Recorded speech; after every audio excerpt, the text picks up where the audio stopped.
Louvor e glória a ti, Senhor, Cristo, palavra de Deus. Cristo, palavra de Deus. O homem não vive somente de pão, mas de toda palavra da boca de Deus. Louvor e glória a ti, Senhor, Cristo, palavra de Deus. Cristo, palavra de Deus. O Senhor esteja convosco. Ele está no meio de nós. Proclamação do Evangelho de Jesus Cristo segundo Marcos. Glória a vós, Senhor. Naquele tempo, o Espírito levou Jesus para o deserto. E ele ficou no deserto durante 40 dias, e aí foi tentado por Satanás. Vivia entre os animais selvagens, e os anjos o serviam. Depois que João Batista foi preso, Jesus foi para a Galileia, pregando o Evangelho de Deus e dizendo: o tempo já se completou e o reino de Deus está próximo. Convertei-vos e crede no Evangelho. Convertei-vos e crede no Evangelho. Palavra da salvação. Glória a vós, Senhor. Podemos dar uma salva de palmas para a palavra.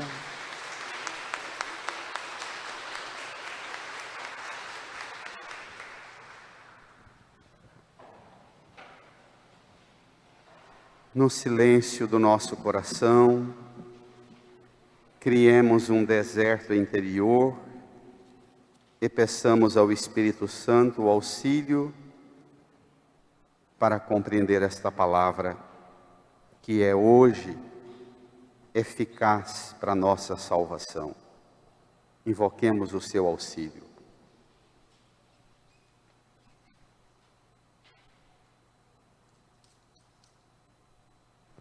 Amém.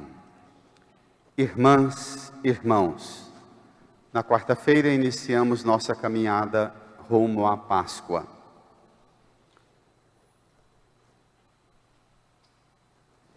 Dois modos de entender a Páscoa: a festa solene no calendário, que se celebra 5 semanas depois da Quaresma, mas numa das orações da missa de hoje diz que a Quaresma prepara-nos para a Páscoa definitiva.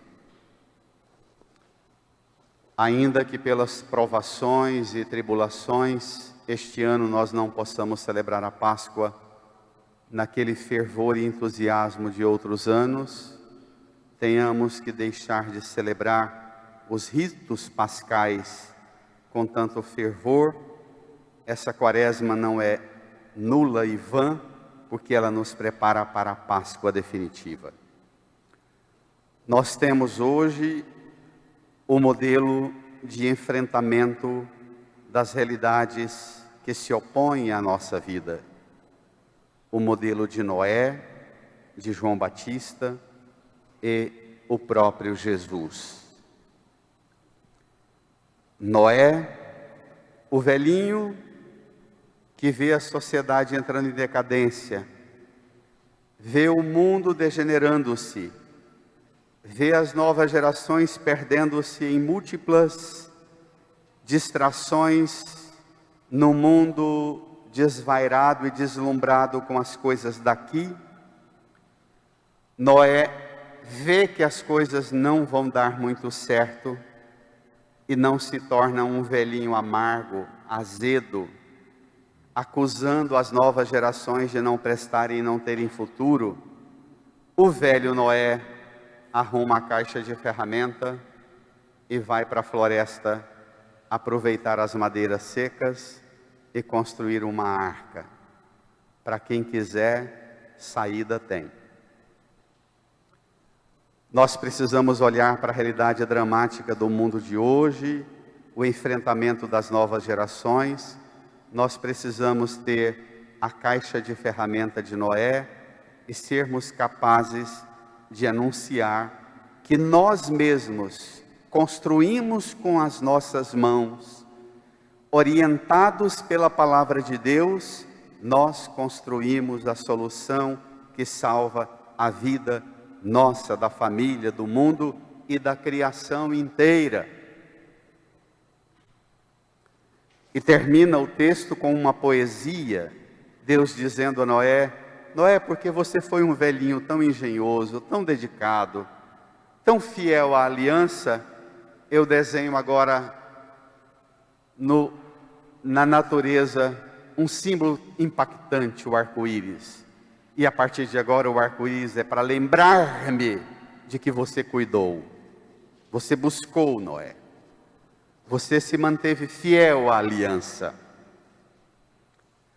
Esta palavra dá-nos um consolo enorme, mas pede de nós ao menos duas atitudes corajosas para a gente salvar a nossa vida, a vida da nossa família, a vida da natureza em processo de degradação violenta. O velho Noé ensina-nos a escutar Deus, e nós escutamos o próprio Deus, Jesus, no Evangelho. Pegue no seu folheto a leitura do Evangelho de hoje, Marcos capítulo 1, versículo 12 a 15. É um texto brevíssimo, mas como um frasco de perfume. Quanto menor, mais nobre e caro. Naquele tempo, o Espírito levou Jesus para o deserto. E ele ficou no deserto durante 40 dias, e aí foi tentado por Satanás. Vamos? Vivia entre os animais selvagens, e os anjos o serviam.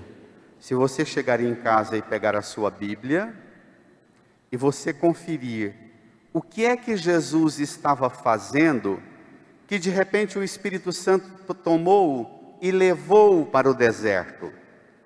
Jesus estava exatamente saindo das águas do batismo. O versículo 10 e 11 dizem assim: ao sair da água, Jesus viu o céu se abrindo, o Espírito descer sobre ele. Do céu veio uma voz que diz: Tu és o meu filho amado, em ti ponho o meu bem-querer. E algumas Bíblias traduzem assim: imediatamente, aí no versículo 12, imediatamente o Espírito impeliu, levou Jesus para o deserto. Como assim? Termina a celebração do batismo e Jesus é levado ao deserto. Notemos as palavras fortes: deserto, 40 dias, tentação, Satanás, animais selvagens. 5 expressões que apresentam o aspecto, assim, penoso desta levada do Espírito. Você que é batizado e já passou por provações em sua vida, em muitos momentos já perguntou: para que os ritos da minha fé se passo pelos desertos pelos quais enfrento? Minha gente, o que é o deserto? O que significa deserto na Sagrada Escritura? Deserto tem 2 aspectos: é lugar de provação, mas é um lugar também de isolamento, para onde você toma uma distância de tudo e dos problemas, e encontra consigo mesmo e com Deus e se refaz.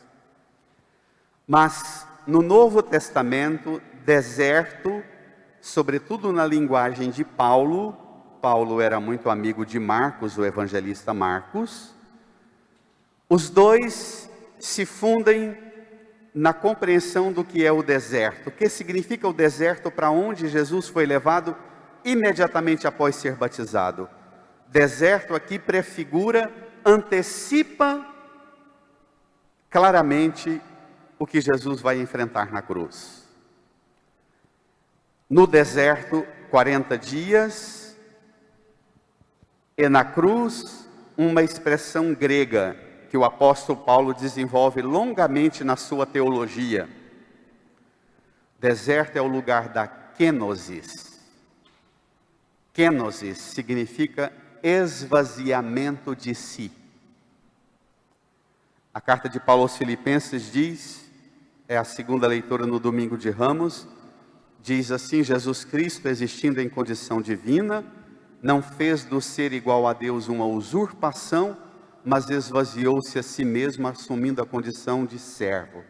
E se fez servo, escravo, obediente até a morte, e morte de cruz. Então, deserto na Bíblia, deserto na catequese e deserto para nós na quaresma, os exercícios da quaresma, as renúncias que você se propôs a fazer, de intensificar a sua vida de oração, de abster-se de alguma comida ou bebida que você gosta, de alguma coisa que você gosta de fazer, abster-se, ou da renúncia, abstinência da carne, seja lá qual for a sua renúncia. Deserto é lugar de esvaziamento de si. A quaresma é tempo de esvaziamento de si. Vejamos que o Espírito levou Jesus para o deserto, o lugar, para fazer o quê? Um tempo, uma quarentena. Nós estamos mestres em quarentena. Isolamento, distanciamento, afastamento de tudo que é fartura, abundância, atividade, liberdade. O deserto é o lugar onde você vai ficando, e na medida que você vai apertando o tempo no deserto, você vai riscando a lista daquilo que não é essencial. O que é que eu não posso deixar faltar? O que é que eu preciso me antever e tomar cuidado para não faltar? Você chega à descoberta de que pouquíssima coisa é necessária. Comida, água e uma caverna, uma gruta para dormir escondido dos animais selvagens e peçonhentos. Mas aqui ainda existe uma realidade: Satanás, as potências do mal que enfrentam Jesus. Irmã, irmão, a sociedade moderna, ela se desenvolveu num processo violentíssimo, apresentando a nós um poder extraordinário de ajudar-nos a libertar de um fantasma que sempre acompanhou a humanidade: a solidão. A sociedade moderna, a ciência e a tecnologia não se ocupam com outra coisa mais poderosa do que nos entreter, nos distrair e propor-nos que essa solidão, essa dor, esse enfrentamento de uma doença, não é? Com as tribulações, as mudanças dos planos da gente, né? Como lidar com isso? A sociedade moderna bombardeia-nos de distração e o tempo inteiro nós somos interpelados. Muitas das vezes as pessoas marcam de me levar para visitar um doente, eu entro no carro para a pessoa vem, me pega para agilizar por causa de estacionamento ou de endereço, eu entro no carro da pessoa com as coisas para dar unção no doente, e dentro do carro aquele som ensurdecedor. Aí a pessoa conversa comigo normalmente com aquele som. Lá pelas tantas eu tenho que dizer: olha, por favor, Às vezes eu tomo a liberdade e ainda digo, mas quando é alguém da comunidade, eu digo, mas você ouve esse tipo de porcaria que está rodando aqui no seu som? Padre, eu nem sei o que está rodando. É um hábito. Eu entro no carro, já está automático na chave, esse som, e é essa porcaria o tempo inteiro. E é assim em casa, e não se assustem, e às vezes é assim até dentro de casa, quando a gente chega, os ministros que levam a Sagrada Comunhão para os doentes, às vezes no domingo a gente vai levar a Sagrada Comunhão para os doentes, a gente tem que pedir encarecidamente, desliga o troço da televisão ou do som da casa, porque você não tem como conversar com o doente. E não estou falando só de uma cultura de periferia, não. Estou falando às vezes de família com um padrão razoavelmente nobre de formação. Estou falando desse assunto para dizer que o mundo tirou-nos um artigo de luxo, mas que deveria ser um artigo essencial para a vida de todo mundo: o direito ao deserto.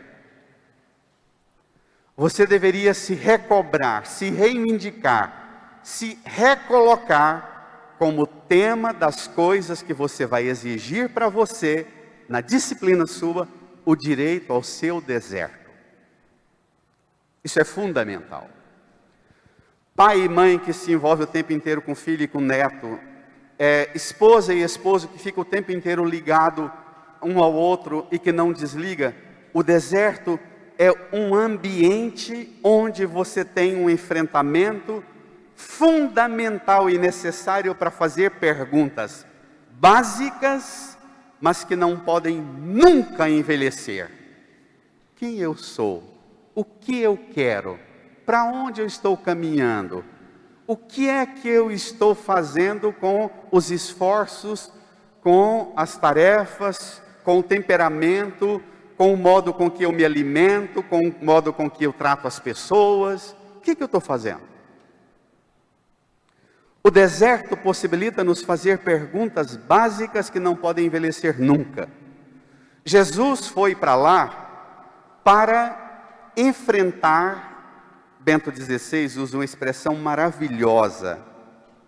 Bento XVI diz que Jesus foi ao deserto, o lugar da kenosis, o lugar do esvaziamento de Cristo.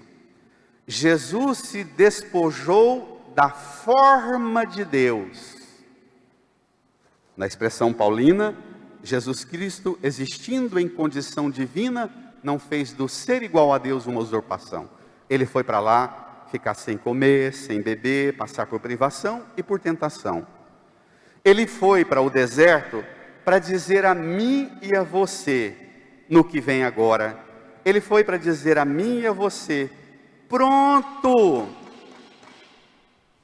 Aquilo que era uma fatalidade para você, aquilo que era um tormento para você, o confronto com você mesma, com você mesmo, aquilo que era para você uma ameaça, os animais selvagens, a solidão, o demônio, pronto! Aqui está alguém que pode calar o furor dessas coisas ameaçadoras.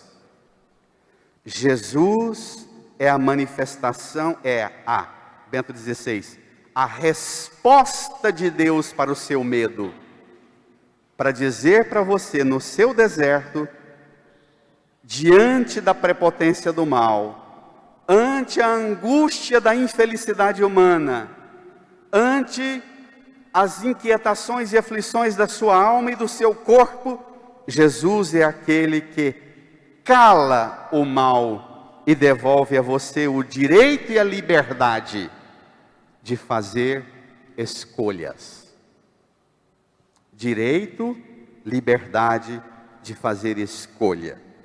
Deserto é o lugar onde Jesus capacita e qualifica você para fazer escolha. Deserto é lugar de esvaziar de si, do umbigo, mas é também lugar para esvaziar dos sentimentos e emoções não tão saudáveis, que te fragilizam, te intoxicam. Deserto é lugar de esvaziar dos conceitos rígidos que travam e bloqueiam você na comunicação com os outros. Domingo passado a gente falava dos conceitos, não é? Deserto, lugar de esvaziamento total, de recuperar a liberdade para dizer ao sair do deserto: pronto, o meu tempo, os 40 dias, o meu lugar, o deserto, tomou sentido singular, novo, em Cristo Jesus. E é o que vem agora. Vamos lá?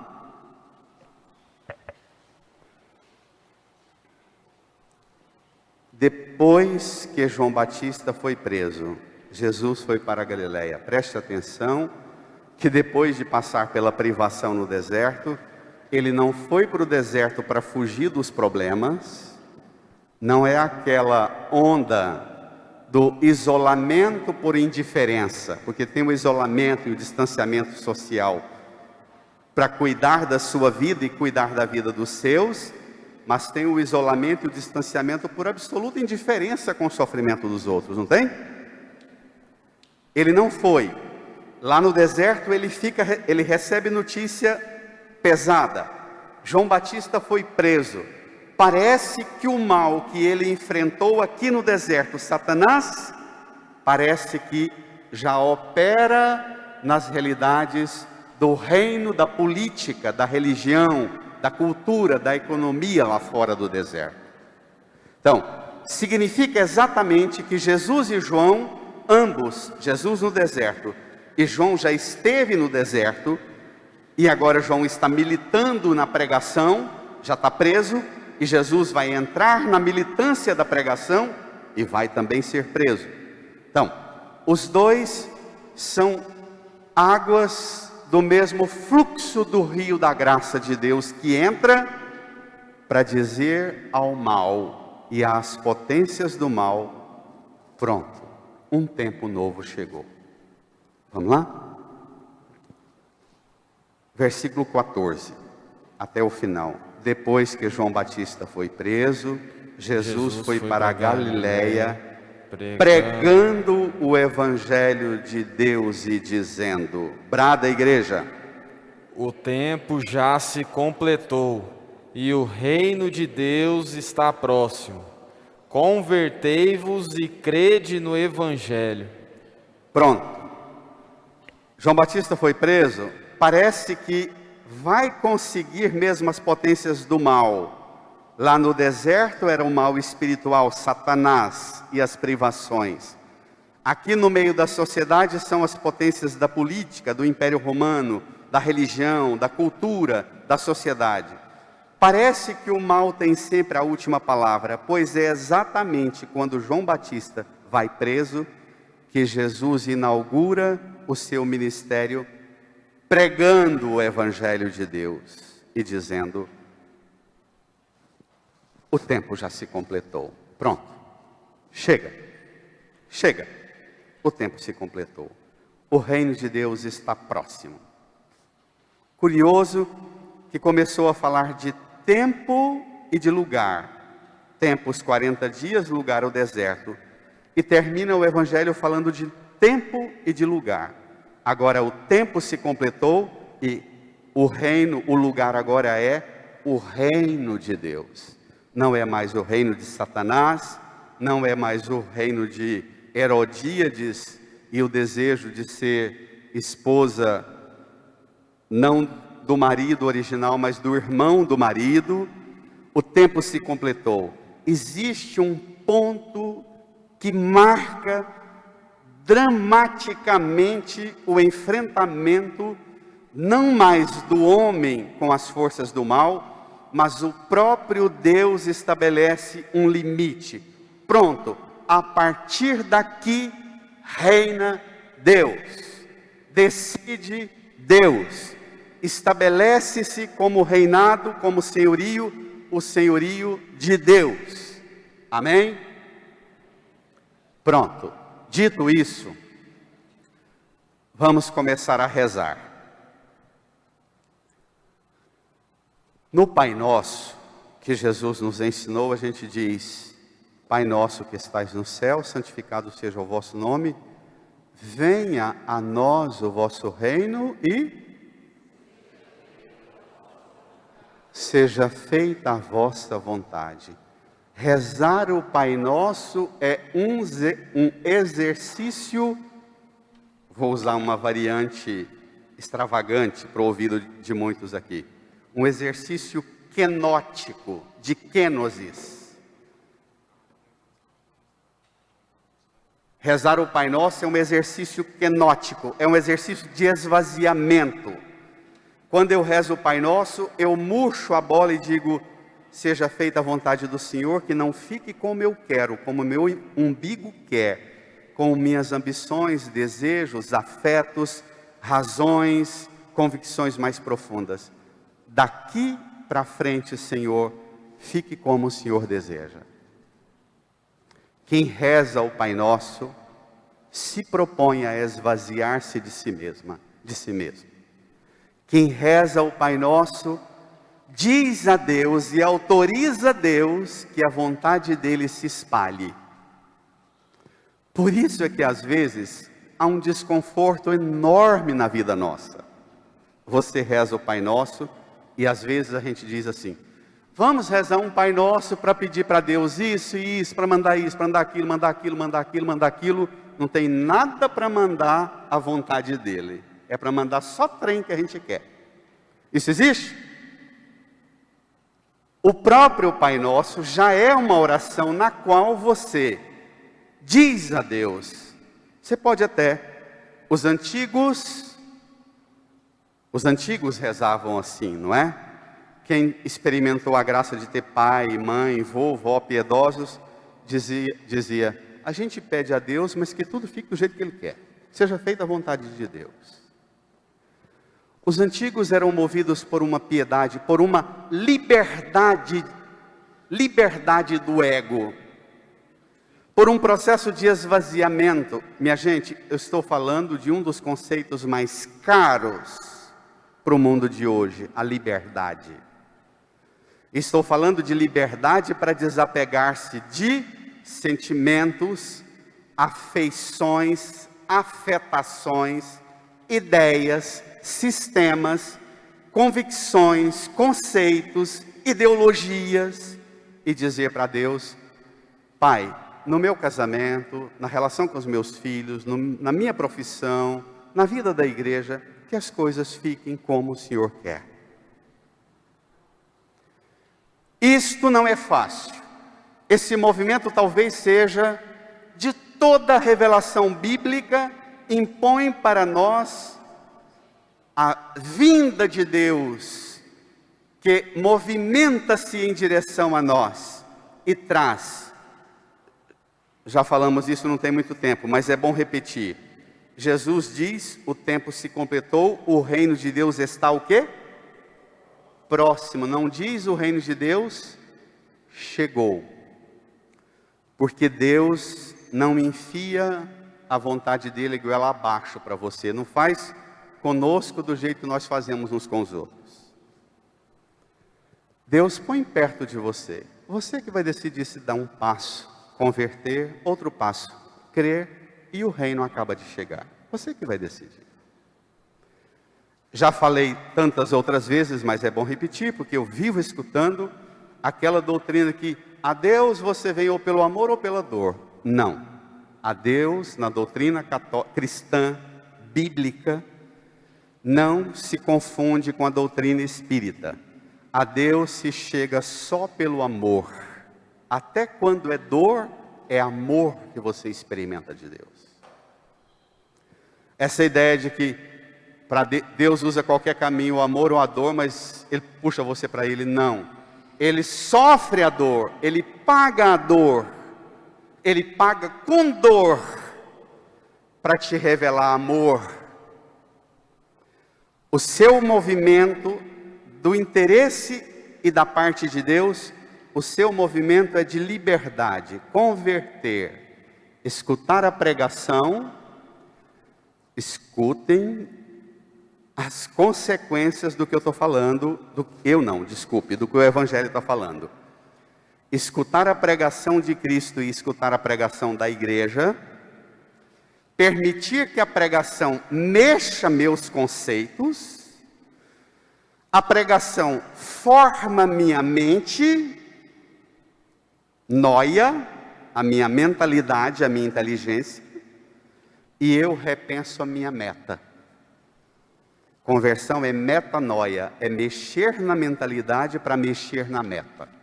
Escuto, formo uma mentalidade nova, corrijo a meta. A meta qual é? A meta é, eu preciso me mudar. Para entrar no reino, para a alegria do reino chegar em minha vida, em meu corpo, em meu coração, em minha casa, em meu casamento, em nossa sociedade, eu preciso mudar-me, converter, eu preciso crer. Eu preciso ser movido por uma ordem nova, não a partir de meus sentimentos, ideias, emoções, convicções, mas moldada e moldado pelo falar de Deus. Um Deus que, antes de falar-me, pôs silêncio no mal, venceu Satanás, venceu o pecado, venceu a morte, e agora fala comigo e com você e diz: olha, se você topar, a partir de agora, você pode viver sem ser escrava e escravo de um determinismo, de um fatalismo, de que o mundo sempre foi assim, o mal é assim, entendeu? A vida é assim. Se você escutar a pregação, mudar a mentalidade, mudar o crer, você pode viver uma realidade nova, sem o determinismo do mal, o fatalismo do mal. Você pode experimentar já. Agora, porque o tempo se completou, você pode viver hoje a novidade do reino de Deus que chegou. Amém, igreja? Amém, igreja? Portanto, te convido a exercitar sua liberdade. Talvez hoje rezar como nunca. E dizer a Jesus: Senhor, no meu deserto eu enfrento muitas tentações. A maior tentação que eu enfrento no meu deserto, Jesus, é de querer pôr ordem sozinho em mim mesma. Pôr ordem nas coisas lá em casa do meu jeito, com as minhas próprias capacidades. Pôr ordem nas coisas a partir da minha convicção, do meu grito, do meu dinheiro, da minha arrogância, da minha prepotência, do meu poder. E a partir de hoje você vai dizer: Senhor, tenha eu os recursos materiais, espirituais, morais, quais forem, a partir de hoje eu quero contar com a generosidade do amor do Senhor e da vontade do Senhor que seja feita na terra e no céu, em minha vida, em minha casa, em todas as realidades. Amém. Isso, irmã, supõe passos que talvez você nunca deu. Sabe por quê? Porque a herança colonizadora deu para nós um conceito limitado de conversão. Nós achamos que nós mais velhos já pertencemos a uma religião e não precisamos de conversão. Conversão não é isso. Conversão é a vida inteira escutar Deus e perguntar: o que Deus quer de mim agora, hoje, diante desta realidade com a minha esposa, com o meu esposo, diante desta realidade na minha família, diante desta realidade no meu trabalho, diante desta realidade na minha vida, na minha missão, na minha igreja, no mundo. Não, converter não é um ato, mas é um processo permanente para a vida nossa. Esse exercício, ele dura a vida inteira. E eu recomendo os irmãos e irmãs uma experiência própria. Quanto mais velho a gente fica, às vezes mais custoso a gente é para aceitar que precisa converter e crer. Mais arrogante a gente fica, mais prepotente, mais dono a gente fica de si e das coisas. Abra-se à liberdade que só o Espírito Santo pode te dar. Incline a sua cabeça, estabeleça um diálogo profundo com o Senhor. Fale com Ele. Talvez, se você não dê conta de falar muitas coisas, apenas repita: venha o reino do Senhor, seja feita a vontade do Senhor, converte-me, aumenta a minha fé, faz-me crer, aumenta o meu crer, a minha confiança. Fale com Ele do seu modo.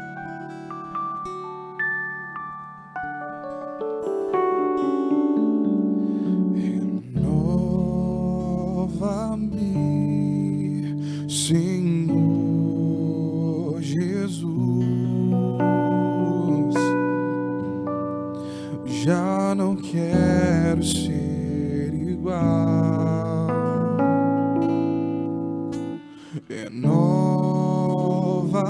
Renova-me, Senhor Jesus.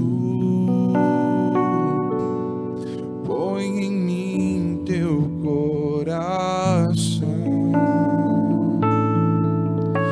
porque tudo que há dentro de mim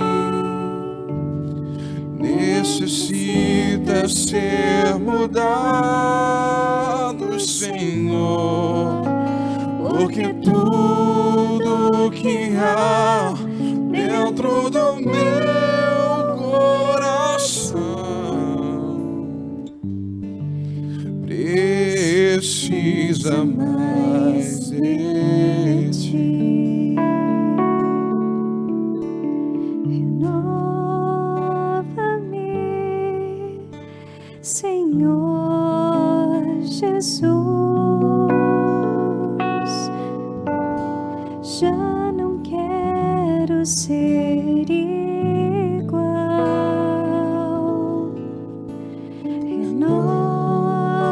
Renova-me, Senhor Jesus. Põe em mim teu coração, porque tudo que há dentro de mim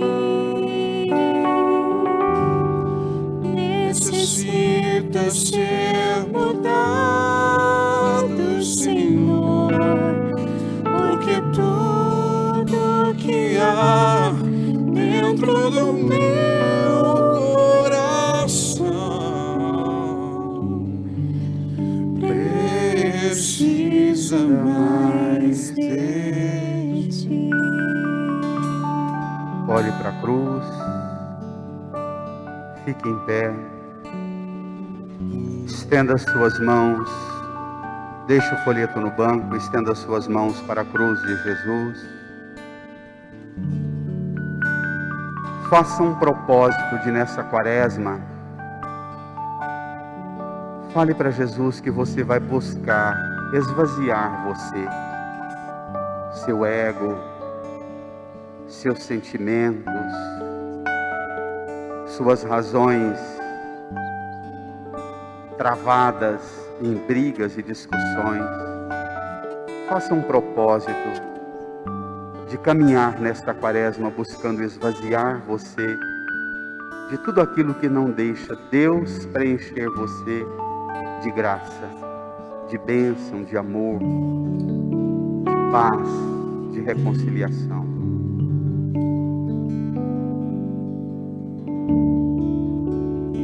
Senhor Jesus, sendo Deus, não tendo nenhum pecado,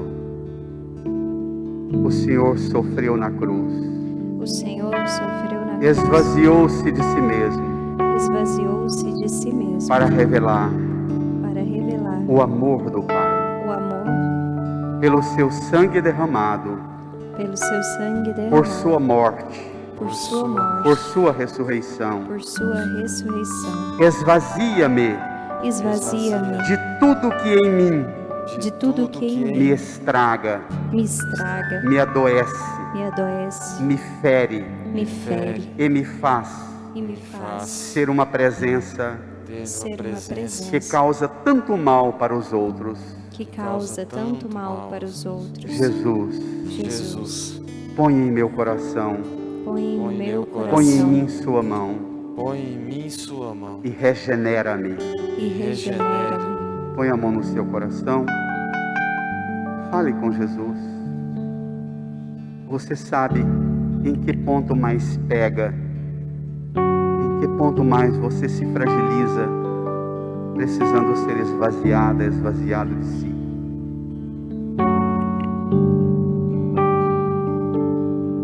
Porque tudo que há dentro de mim canta. Porque tudo que há dentro de mim Precisa ser precisa ser